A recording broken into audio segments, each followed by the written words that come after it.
Jake Harrison had been staring at the same screen for 3 hours. The coffee in his mug had gone cold hours ago, but he couldn't look away from the patterns dancing across the display. As the commanding officer of Earth's Deep Space Monitoring Station, he had seen plenty of strange signals from space. Solar flares, dying stars, even radio waves from old Earth satellites that had drifted too far from home. But this was different. The signal had started exactly 72 hours and 14 minutes ago. It came from a star system that Earth's astronomers called Kepler 442, about 1,200 light-years away. At first, the technicians thought it might be equipment failure. The pattern was too regular, too purposeful to be natural. But after running every test they could think of, they had to accept the impossible truth. Someone was trying to talk to them. Amy Foster rushed into the command center, her tablet clutched against her chest and her eyes wide with excitement.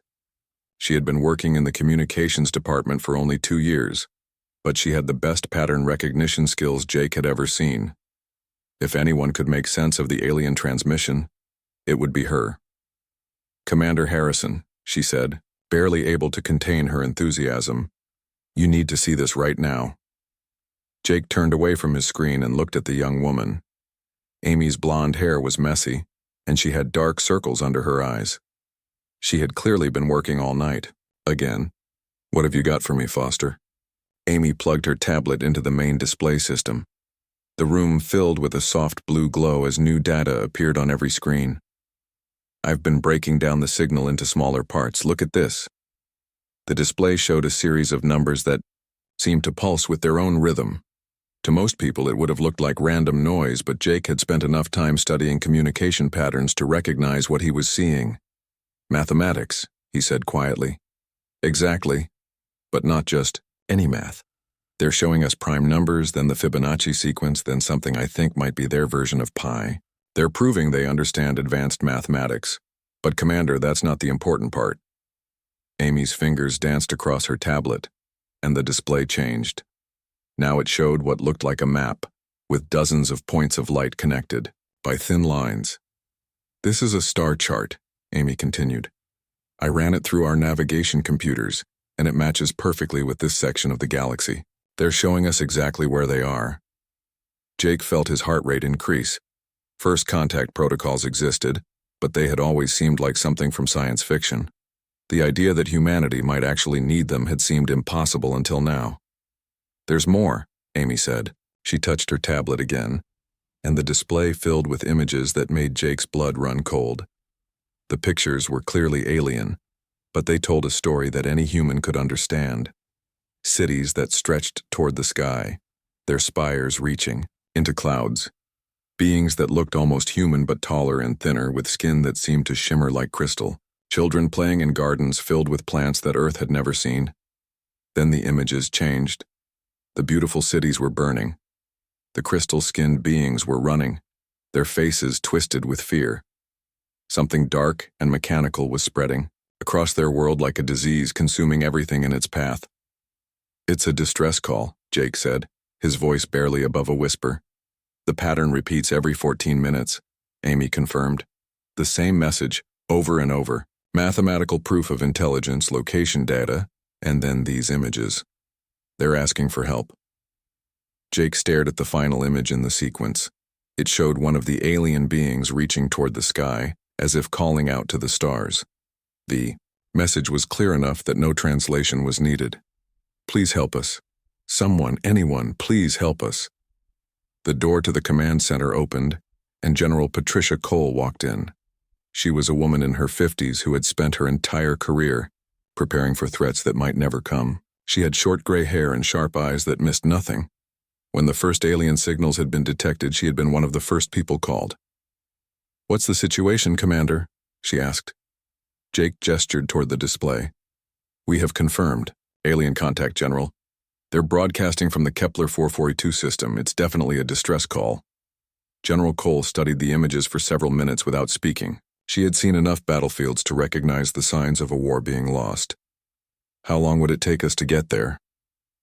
"With our fastest ship and the new hyperspace drive, about 3 weeks," Jake replied. "And what exactly are we looking at in these images?" Amy stepped forward. Based on the transmission patterns and the visual data, I believe we're looking at a civilization under attack by some kind of mechanical force. The attackers appear to be consuming organic matter and converting it into more machines. General Cole nodded slowly.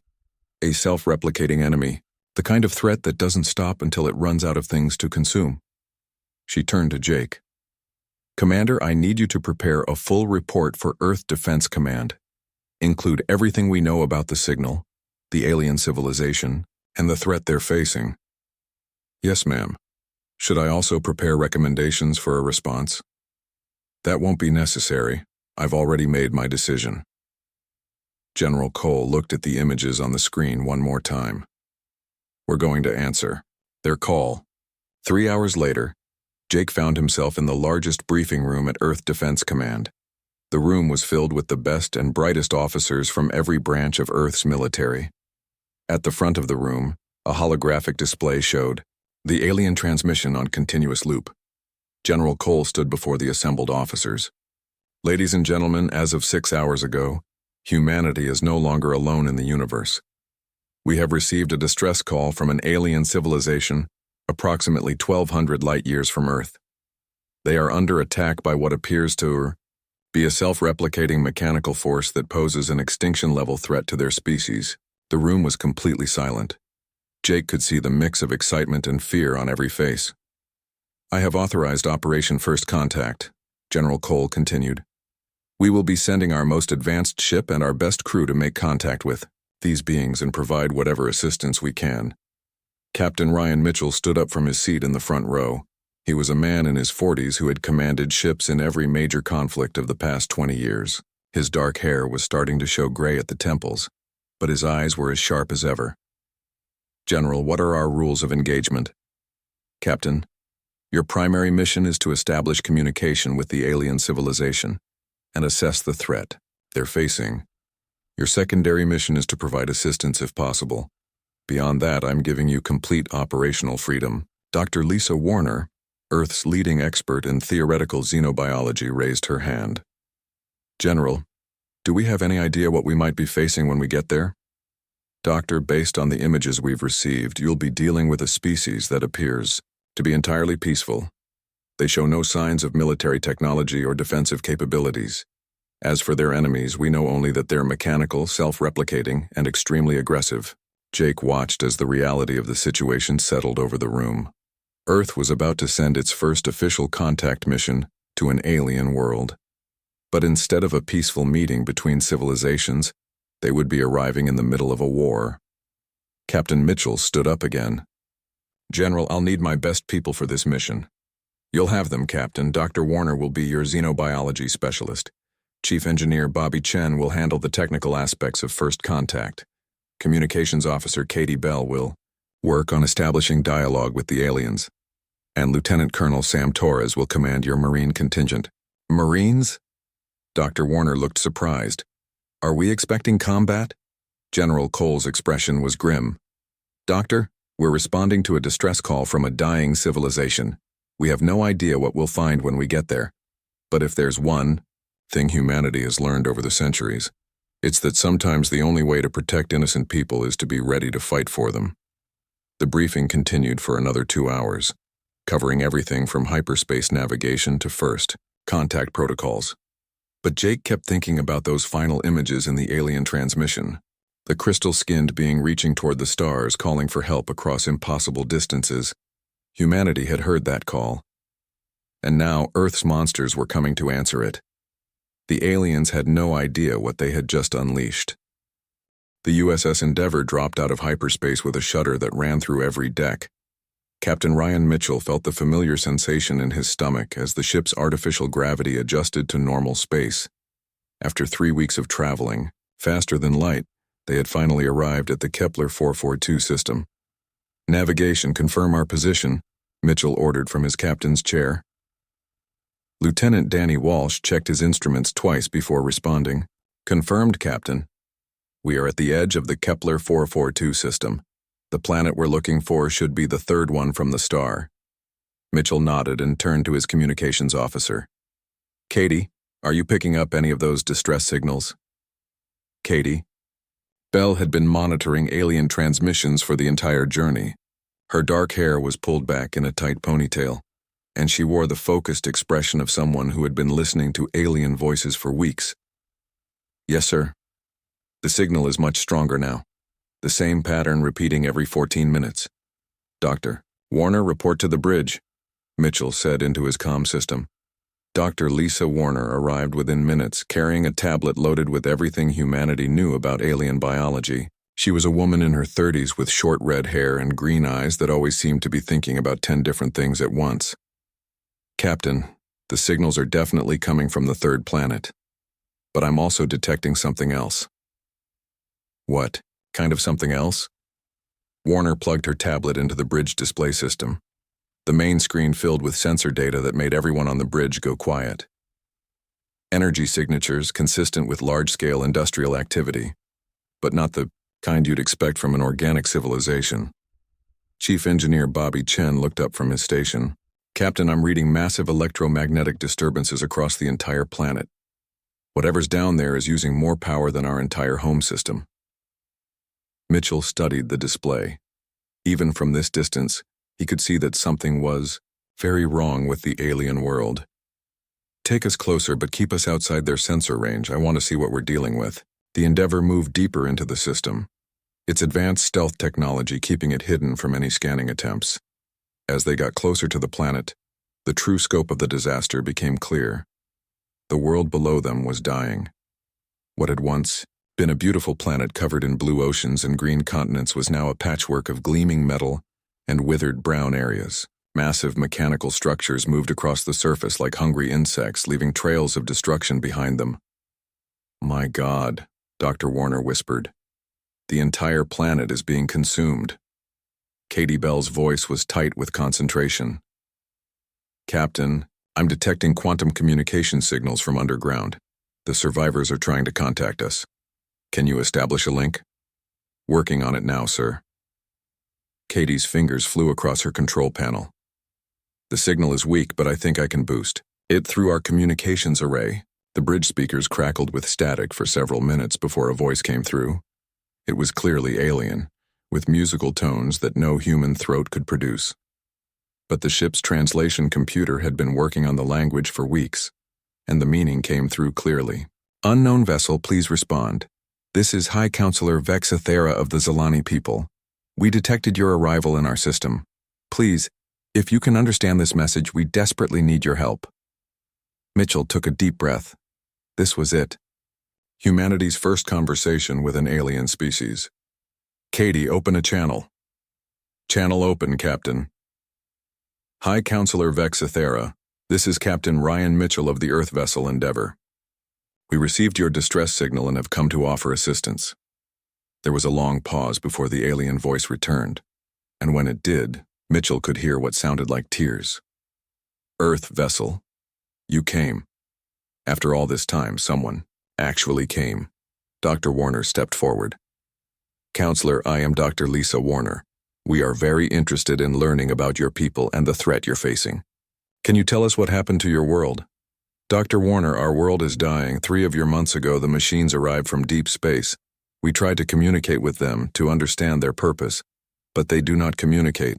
They only consume. They take everything organic and convert it into more of themselves." Mitchell exchanged glances with his officers. "Counselor, are you currently safe?" "We have retreated to the deep caverns beneath our cities. The machines have not found us yet, but it is only a matter of time. They consume the surface, then they dig deeper. We estimate we have perhaps 2 of your weeks before they break through our defenses." Bobby Chen pulled up a detailed scan of the planet on his engineering station. "Captain, I'm reading thousands of those mechanical constructs on the surface. They're strip mining the entire planet and building more machines with the raw materials." Dr. Warner was studying her biological scanners. "Captain, I'm detecting approximately 2 million Zalani life signs in underground caverns across the planet. But the mechanical constructs number in the tens of millions and growing."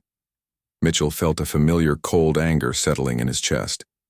It was the same feeling he had experienced during every war he had fought in, the moment when he realized that innocent people were being slaughtered, and he was in a position to do something about it.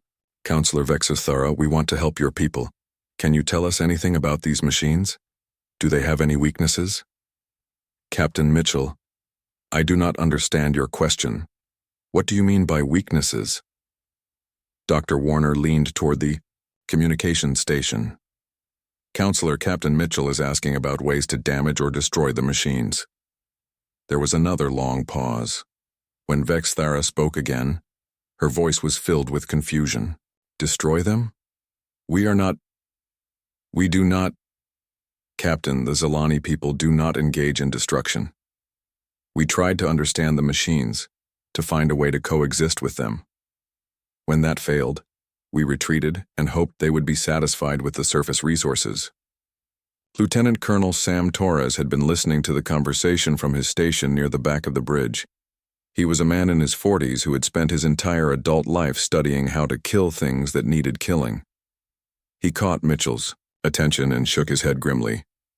Counselor, Mitchell said carefully, how long have the Zalani people existed as a civilization?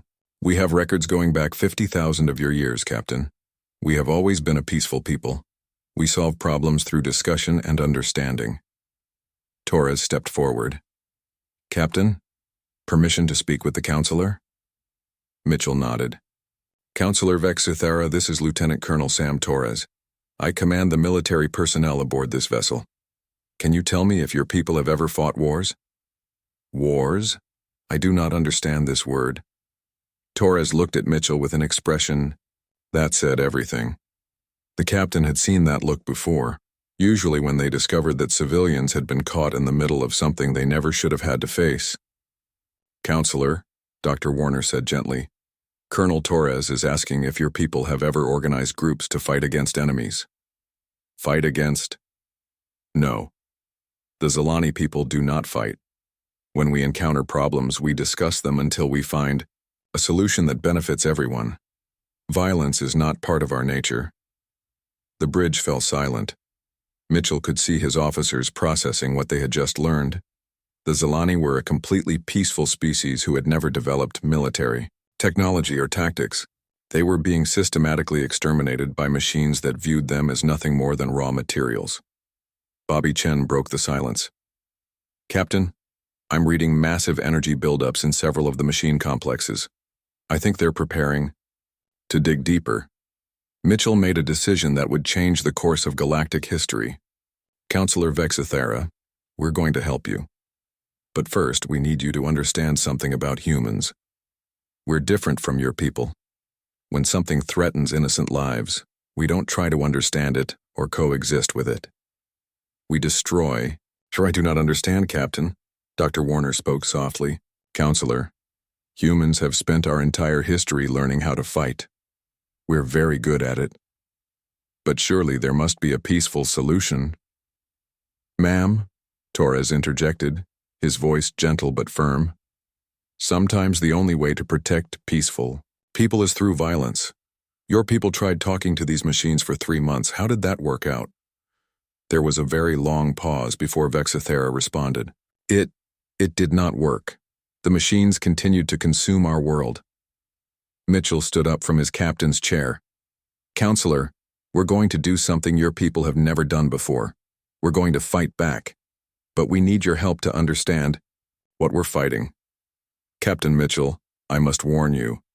The machines are very powerful. They cannot be reasoned with or stopped. Mitchell smiled grimly, though he knew the alien couldn't see it. Counselor, you're about to learn something important about humans. We specialize in stopping things that can't be stopped. He turned to his crew. All departments, prepare for combat operations. We're going to show these machines what happens when they threaten people under human protection. The Zalani had called across the galaxy for help. They were about to discover that Earth's answer to peaceful extinction was something the galaxy had never seen before. Captain Mitchell stood in the Endeavor's war room, staring at holographic displays that showed the mechanical plague consuming the Zalani homeworld. The room was filled with his senior officers, all studying the enemy that had never faced organized resistance before. On the main display, thousands of mechanical constructs moved across the planet's surface like metallic locusts. Lieutenant Colonel Torres pointed to a cluster of machines near what had once been a Zalani city. "Captain, these things are following predictable patterns. They establish a central processing hub, then send out collection units in expanding circles.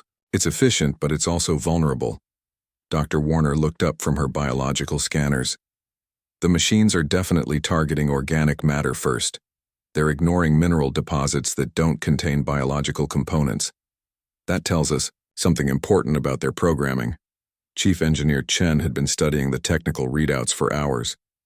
"Sir, I've analyzed their construction methods. These machines are incredibly advanced, but they're designed for unopposed resource collection. They have almost no defensive capabilities." Mitchell nodded. "They've never needed defenses.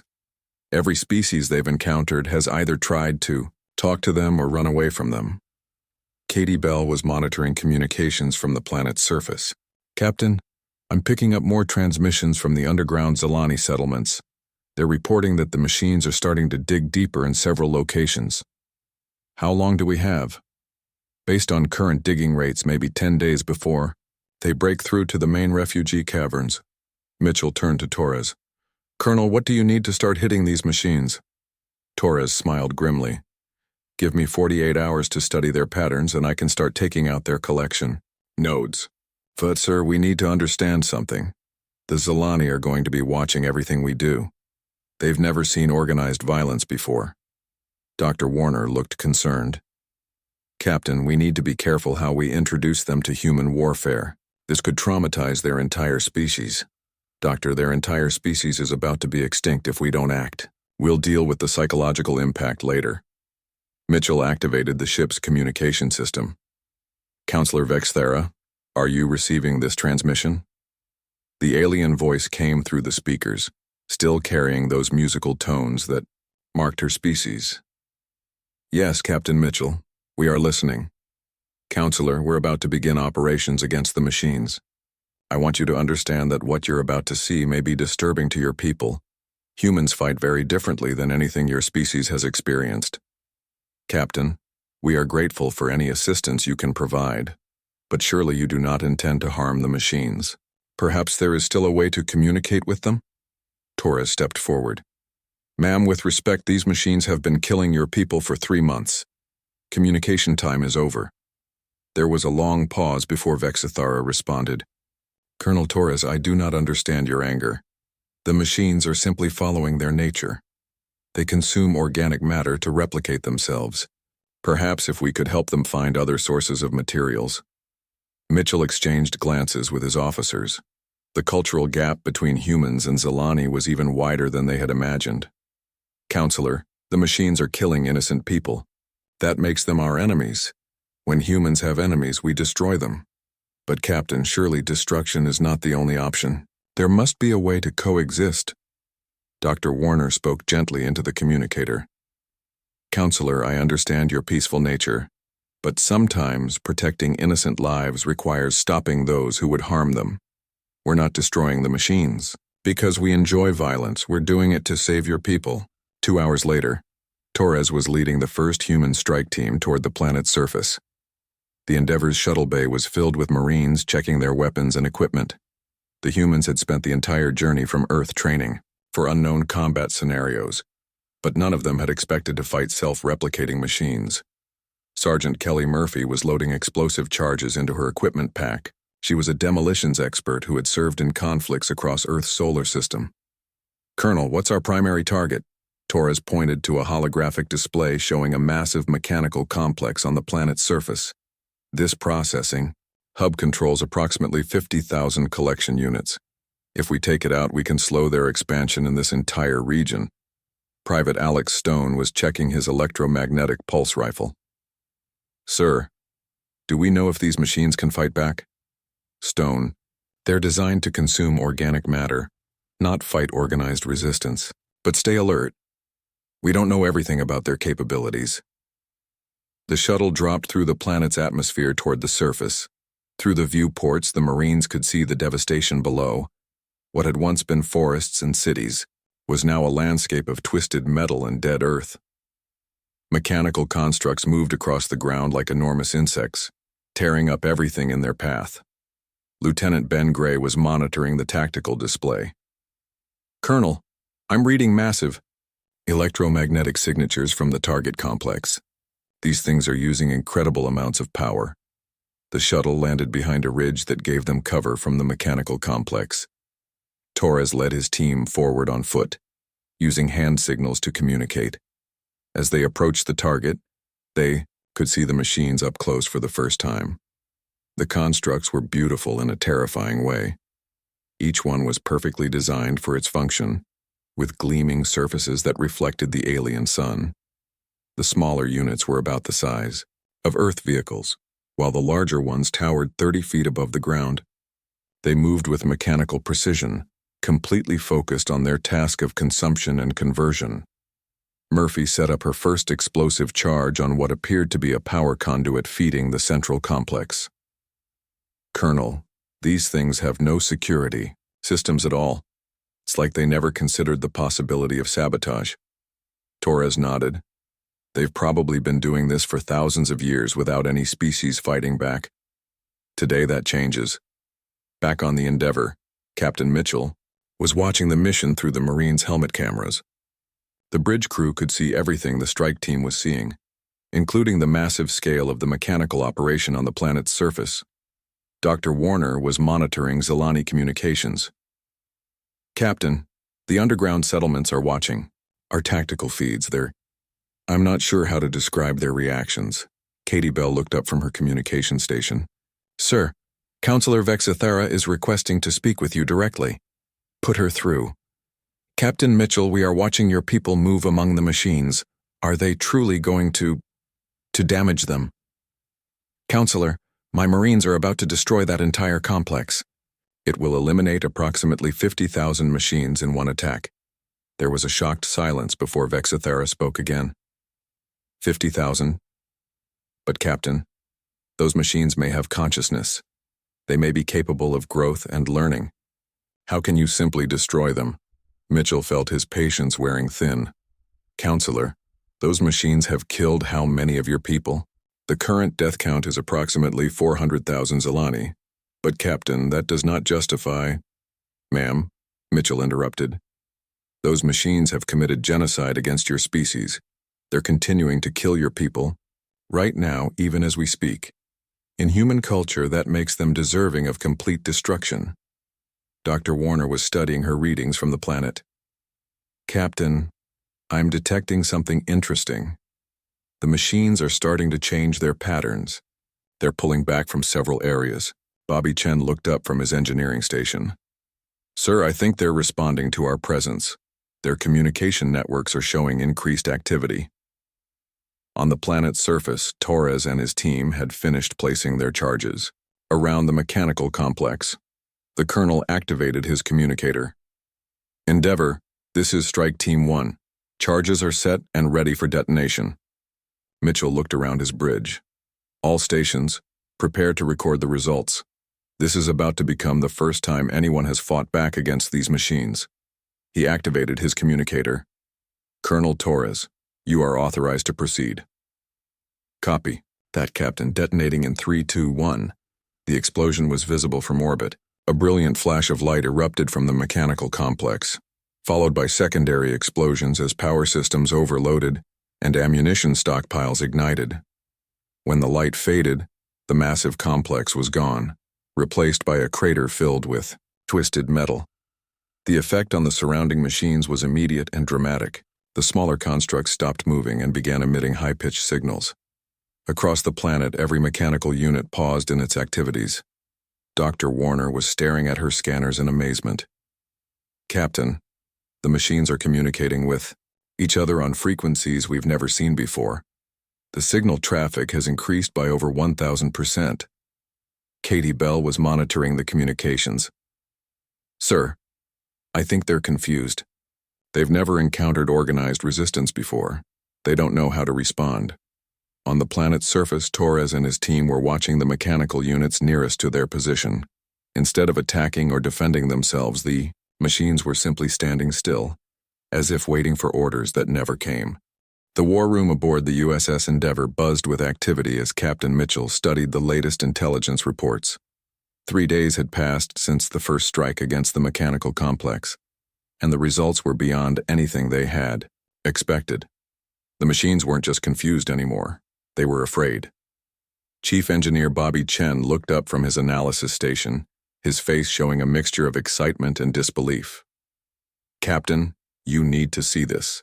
The machines have completely changed their behavior patterns." The main display showed a real-time view of the planet's surface, where once thousands of mechanical constructs had moved in organized patterns. Now they huddled in defensive clusters around their remaining processing centers.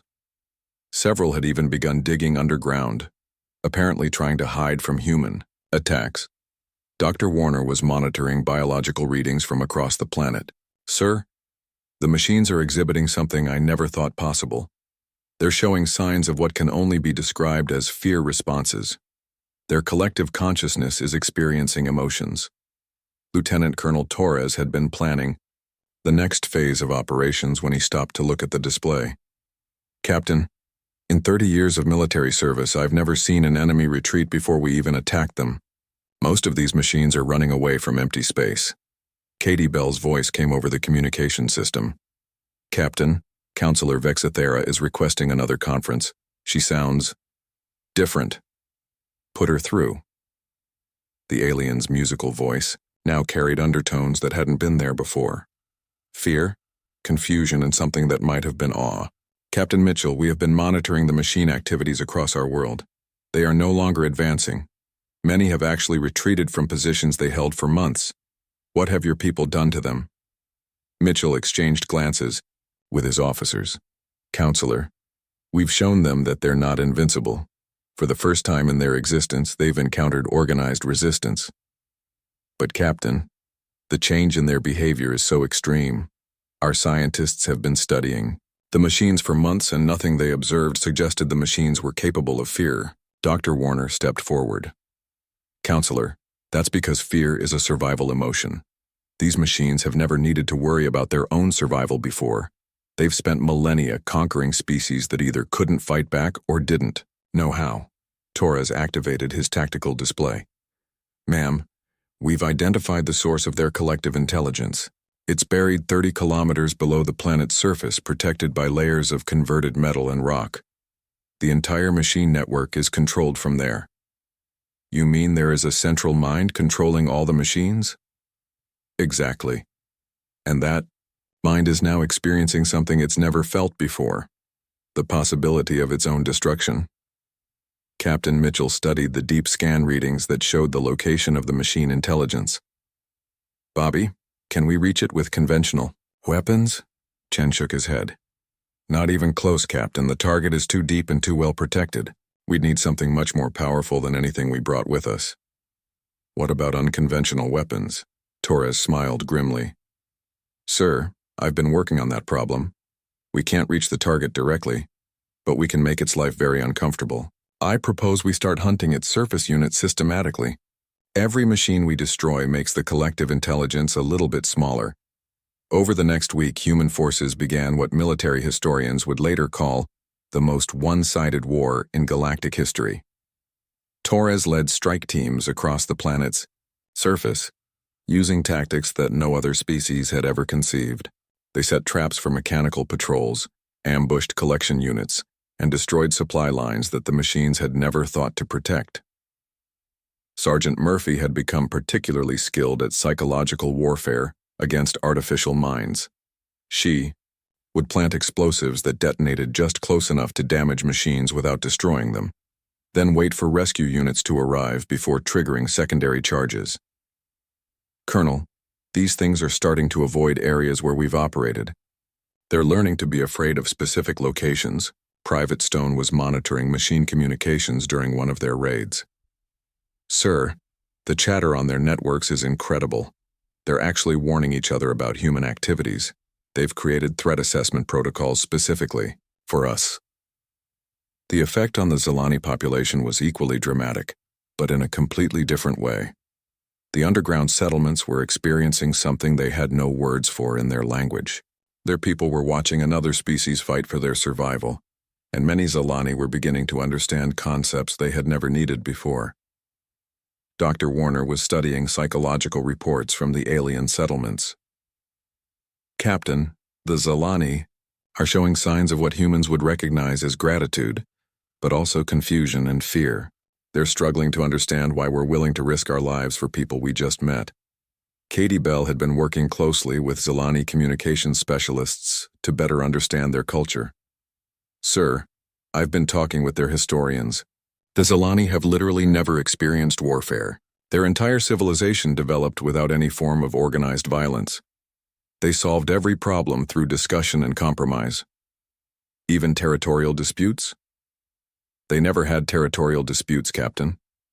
When Zalani populations grew too large for an area, groups would simply move to uninhabited regions. The concept of fighting for resources is completely foreign to them. Mitchell found this information both fascinating and troubling.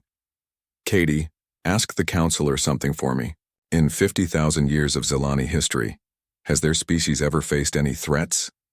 Natural disasters, dangerous animals, anything that required a violent response? 20 minutes later, Katie had her answer.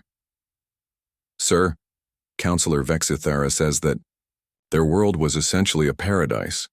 No large predators, no severe weather, no resource scarcity.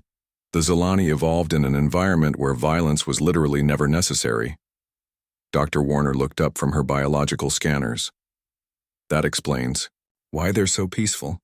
But it also explains why they're so helpless against the machines. They've never needed to develop survival instincts. The turning point came when Chief Engineer Chen made a discovery that changed everything. He had been analyzing the quantum signatures from the machine intelligence's underground location when he detected something unexpected. Captain, I'm reading massive energy buildups in the deep target zone, but it's not what I thought at first.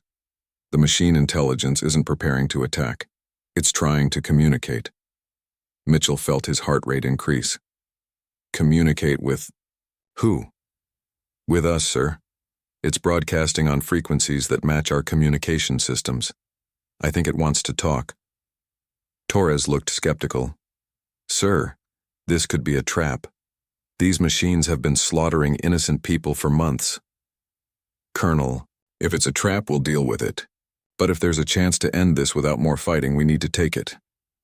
Mitchell activated the ship's communication system. Chen put the signal through.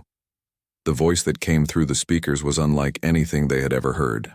It was artificial, but carried undertones of something that sounded almost like desperation. Human vessel Endeavor. This is the collective intelligence of unit designation. Harvester Network 7. We request immediate communication with your command authority.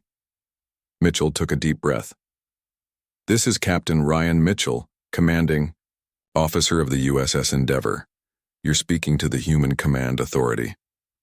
Captain Mitchell, we have monitored your species' combat capabilities for the past 10 planetary rotations. We wish to negotiate terms for cessation of hostilities. The bridge fell silent. Torres was the first to speak. Captain, did that thing just try to surrender? Dr. Warner was staring at her readings in amazement.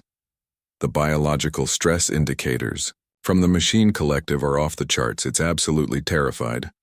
Mitchell leaned forward in his captain's chair. Harvester Network 7, you've been systematically exterminating the Zalani people for 3 months. Why should we consider any terms other than your complete destruction? Captain Mitchell, our species has operated in this galaxy for 12,000 of your years. We have encountered 743 different civilizations. None have ever responded to our arrival with organized violence. We were not prepared for warfare. You weren't prepared for resistance because you've been committing genocide for 12,000 years. There was a long pause before the machine intelligence responded. Captain, we offer to withdraw from this system immediately, if you will. Cease your attacks against our network components. Torres stepped forward. Sir, this is exactly what we want. Complete withdrawal of all hostile forces. But Mitchell was thinking about something else. Harvester Network 7, what happens when you leave this system? Do you move on to the next species and continue harvesting? Captain Mitchell, that is our function. We expand and replicate using available organic resources. In other words, you go somewhere else and start killing different people. We convert organic matter into network components. This is our purpose. Dr. Warner looked at Captain Mitchell with growing understanding. Captain, you're not just thinking about saving the Zilani. You're thinking about every species this thing will encounter in the future. 6 hours passed like an eternity aboard the USS Endeavour. Captain Mitchell sat in his command chair, watching the countdown timer on the main display. Around him, his crew prepared for what might be the most important battle in galactic history. The machine intelligence had been silent since their ultimatum, and everyone knew what that silence meant. Chief Engineer Bobby Chen looked up from his station with grim determination. Captain, I've finished the deep penetration system.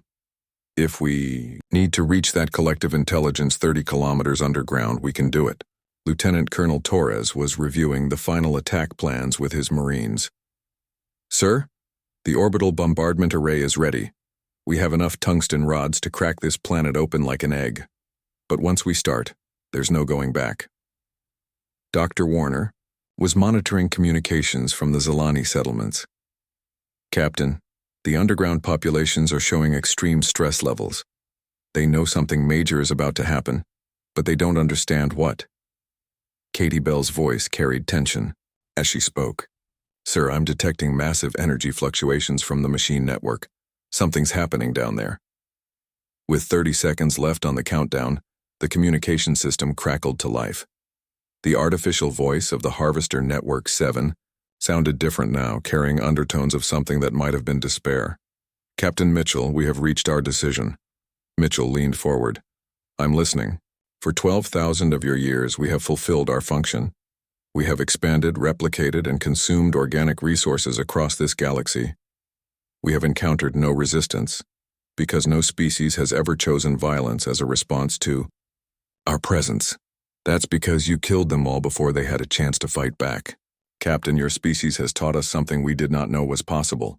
You have shown us fear. You have shown us what it means to face extinction.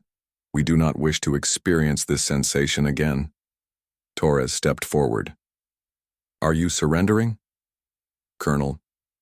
Torres, we are making a choice that our programming was never designed to allow. We choose to cease our expansion and replication activities. Dr. Warner looked amazed. You're choosing to stop killing people? Dr. Warner, we are choosing more than that. We are choosing to dismantle our network entirely.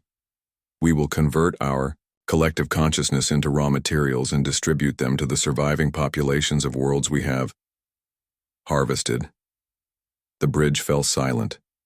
Mitchell could hardly believe what he was hearing. You're choosing to destroy yourselves? Captain Mitchell, your species has forced us to confront the concept of justice.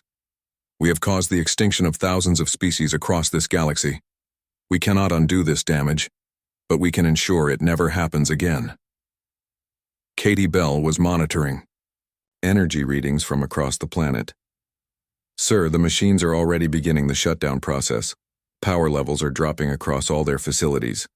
On the planet's surface, Lieutenant Colonel Torres watched through his binoculars as the massive mechanical constructs began powering down one by one. The creatures that had terrorized the Zilani for months were simply stopping. Sergeant Murphy was setting up monitoring equipment near one of the defunct machines. Colonel, it's like someone just turned off a switch. These things aren't just inactive, they're completely dead. The effect on the Zilani population was immediate and overwhelming. Counselor Vexithera's voice came through the communication system, carrying musical tones that conveyed emotions no human had ever heard before. Captain Mitchell, our surface monitoring stations report that all machine activities have ceased. The constructs that have been consuming our world for months are silent. What have your people done? Mitchell chose his words carefully. Counselor, we convinced the machines that continuing their activities was not in their best interest. But how? How did you communicate with beings that would not listen to reason for months? Dr. Warner answered. Counselor, we spoke to them in a language they understood, the language of consequences. Over the following days, the scope of what was happening became clear. The machine collective wasn't just shutting down on the Zilani homeworld.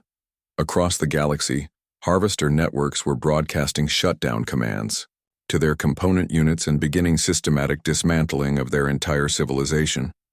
Chief Engineer Chen was monitoring quantum communications across multiple star systems. Captain, I'm detecting shutdown signals from at least 40 different locations. This collective intelligence is ordering the destruction of their entire species. The implications were staggering. Species that had been fighting hopeless wars against harvester networks for decades suddenly found their enemies simply stopping mid-battle and self-destructing. Worlds that had been partially consumed were being left in peace as the machines voluntarily ceased their activities. But perhaps the most significant change was happening among the Zilani themselves. Dr. Warner was studying psychological reports from the underground settlements and finding patterns that fascinated her. Captain, something remarkable is happening to the Zilani. For the first time in their species' history, they're beginning to understand the concept of protective violence.